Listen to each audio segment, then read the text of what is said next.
Baghdad کا بازار تھا اور ایک حلوائی جو ہے وہ صبح صبح اپنی دکان سے جا رہا تھا کہ ایک فقیر آ نکلا، لکڑی کے کھڑاؤں اس نے پہنے ہوئے تھے، تو کہا بابا جی آؤ ذرا بیٹھو. تو اس نے گرم گرم دودھ نکال کر کے بابا جی کو پیش کیا. صبح کا موقع تھا، اس نے پیا اور اللہ کا شکر ادا کیا اور اس کو بھی کہا تیرا بھی شکریہ، اور فقیر آگے چل پڑا. بازار کا منظر تھا، آگے ایک فاحشہ عورت اپنے دوست کے ساتھ، اپنے یار کے ساتھ سیڑھیوں پر بیٹھ کے موسم کا لطف لے رہی تھی.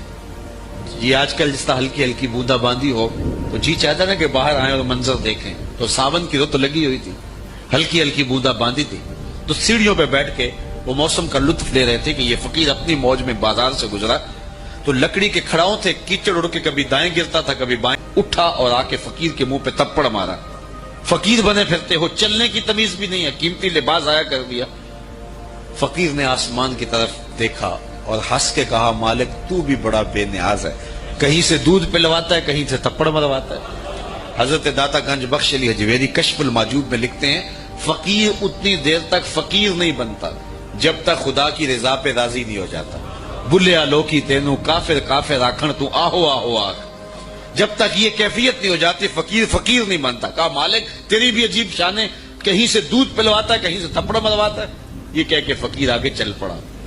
وہ عورت چھت پہ جانے لگی تو پاؤں پھسلا سیڑھی سے تو سر کے بل گری، چوٹ کوئی ایسی آئی کہ موقع پہ فوت ہو گئی. شور مچ گیا کہ فقیر نے کوئی بد دعا دی تھی آسمان کی طرف منہ کر کے، تو یہ قیمتی جان چلی گئی. فقیر ابھی بازار کے دوسرے کودے تک نہیں پہنچنے پائے تھے کہ پکڑ لیے گئے. لوگوں نے کہا فقیر بنے پھرتے ہو، حوصلہ بھی نہیں رکھتے ہو، کیا ہوا میاں؟ کہا تم نے بد دعا دی اور عورت کی جان گئی. کہا واللہ میں نے تو کوئی بد دعا دی تھی. کہا نہیں، تیری بد دعا کا کیا دھرا ہے. لوگوں نے جو ہے وہ ضد کی کہ تو نے کوئی بد دعا دی تھی تب ایسا ہوا ہے. جب لوگوں نے ضد کی نا، اس نے کہا اگر سچی بات پوچھتے ہو نا تو میں نے بد دعا کوئی نہیں دی، یہ اصل میں یاروں یاروں کی لڑائی ہے. کہا وہ کیا؟ کہا جب میں گزر رہا تھا تو میرے پاؤں سے چینٹا اڑا، اس عورت کے لباس پہ پڑا تو اس کے یار کو غصہ آیا، اس نے مجھے مارا، پھر میرے یار کو بھی غصہ آ گیا. حضرت عمر رضی اللہ تعالی عنہ نے کسی شخص کے بارے میں کسی سے پوچھا تو اس نے اس کے بارے میں کوئی رائے دی، تو آپ نے فرمایا کہ تو نے اس کے ساتھ رشتہ داری کر کے دیکھی ہے؟ کہا نہیں. کہا اس کے ساتھ سفر کر کے دیکھا ہے؟ کہا نہیں. کہا پھر اپنی رائے کو محفوظ رکھ، ابھی تو رائے نہیں دے سکتا. چونکہ ہم نے دیکھا ہے کہ بہت سارے لوگ دور سے اچھے اچھے لگتے ہیں لیکن رشتہ داری کر کے دیکھو تو پھر کھلتے ہیں. وہ دور دور سے بھلے بھلے دکھائی دیتے ہیں لیکن سفر کر کے دیکھو تو پھر پتہ چلتا ہے کہ یہ شخص کس مرتبے پہ فائز ہے. اس کے لہجے میں یوں تو برف تھی لیکن جو چھو کے دیکھا تو ہاتھ جل گئے. تو اس لیے اصل دیکھنا ہوتا ہے کہ کوئی شخص بے تکلف دوستوں کے ساتھ کیسا ہے، اہل خانہ کے ساتھ کیسا ہے، سفر میں کیسا ہے، رشتہ داریوں کے ساتھ کیسا ہے. اب میسرہ جس نے سفر کیا ہے وہ اس انداز سے حضور کی سیرت کا نقشہ کھینچتا ہے کہ حضرت خدیجہ الکبریٰ حضور علیہ السلام کو اپنا سرتاج بنا لیتی ہیں، حضور سے نکاح کر لیتی ہیں. اور پھر انہوں نے حضور کو جب اور قریب ہو کے دیکھا اور نیڑے ہو کے دیکھا تو پھر حضور کی سیرت کا نقشہ ام المومنین حضرت خدیجہ الکبریٰ نے جو ہے ہمارے سامنے رکھا ہے. اس آئینے کے اندر ہم آقا کریم علیہ السلام کی سیرت کی ایک جھلک دیکھ سکتے ہیں اور اس سیرت کو اپنے اوپر ہم کس طرح نافذ کر سکتے ہیں اور ہم اپنے آپ کو پیش کر کے اس آئینے کے سامنے اپنی صورت بھی دیکھ سکتے ہیں. یہی مختصر گفتگو ہے اور میری گفتگو اپنے اختتام کو پہنچ جائے. جب پہلی وحی کا نزول ہوا تو ظاہر ہے اس کے اثرات حضور کے قلب اطہر پہ آئے. قرآن تو پہاڑوں پہ نازل ہو تو وہ بھی ریزہ ریزہ ہو جائے. یہ تو حضور کا قلب اطہر تھا جو سہار گیا. لیکن پھر بھی حضور جب گھر تشریف لائے تو حضور نے فرمایا یا خدیجہ زملونی، مجھے سردی کا احساس ہو رہا ہے. انہوں نے شال حضور کے کندھوں پہ رکھی اور حضور علیہ السلام ابدا آپ کو آپ کا رب کبھی بھی بے آبرو نہیں ہونے دے گا. کیوں؟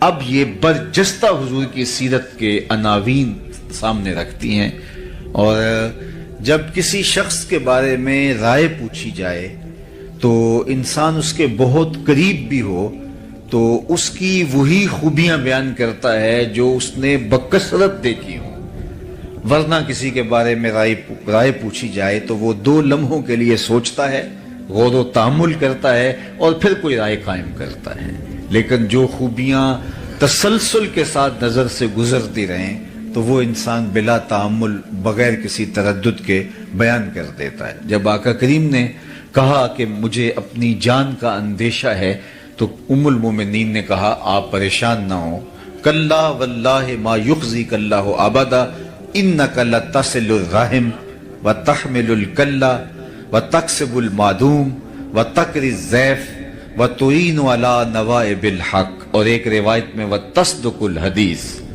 تو حضور کے یہ نمایاں 5 یا 6 وصف انہوں نے بیان کیے، کہا کہ آپ پریشان نہیں ہوں، آپ کا رب آپ کو کبھی بھی جو ہے وہ آپ کی شان میں فرق نہیں آنے دے گا، اس لیے کہ آپ کا وصف نمایاں یہ ہے کہ آپ رشتہ داروں کے ساتھ سلوک اچھا کرتے ہیں، چونکہ سب سے پہلا دائرہ جو ہمارے ارد گرد کھینچا ہوا ہے وہ ہمارے رشتہ داروں کا ہے، اس کے بعد پھر آگے چلتے ہیں۔ تو یہیں سے دیکھ لیں کہ کوئی کیسا ہے، کسی شخص کو دیکھنے کے لیے، پرکھنے کے لیے یہی اندازہ کرنا ہوتا ہے کہ اپنے رشتہ داروں کے ساتھ اس کا رویہ کیا ہے۔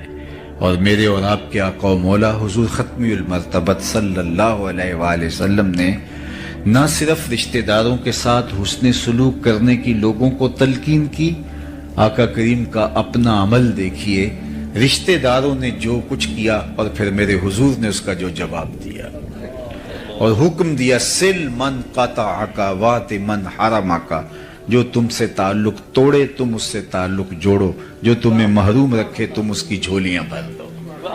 عمومی طور پہ بندہ کہتا ہے اگر کوئی 10 قدم پیچھے اٹھے گا تو میں 50 قدم پیچھے ہٹ جاؤں گا، تو یہ کیا کمال ہوا؟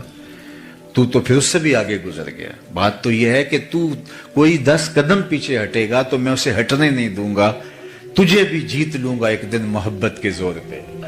تو یہ صلہ رحمی ہے، جو شخص یہ چاہے، فرمایا میرے اور آپ کے آقا و مولا حضور ختمی المرتبت صلی اللہ علیہ وآلہ وسلم نے، ہمارے ماں باپ ان پہ قربان ہوں، زندگی گزارنے کا ڈھب سکھایا، اسلوب دیا، جو کوئی چاہے کہ اس کی عمر میں برکت ہو اور رزق میں اضافہ ہو، وہ رشتہ داروں کے ساتھ سلوک اچھا کرے۔